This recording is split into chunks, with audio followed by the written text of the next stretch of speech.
কানাডার global টি-20 league খেলতে সাকিব আল হাসান অনেকদিন যাবতেই দেশের বাইরে। এদিকে আসন্ন পাকিস্তান সিরিজে সাকিবকে নিয়ে অনিশ্চয়তা তৈরি হয়েছে।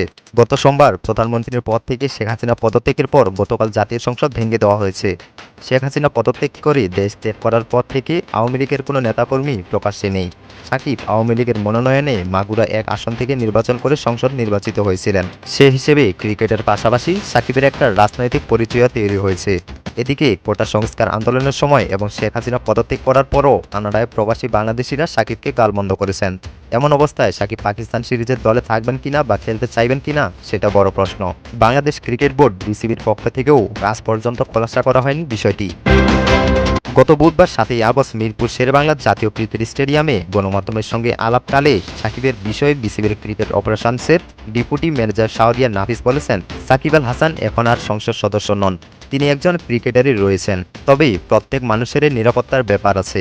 12 আগস্ট পর্যন্ত তার যুক্তরাষ্ট্র ও কানাডায় খেলা রয়েছে। এরপর বাংলাদেশ দলে যোগ দেওয়ার কথা।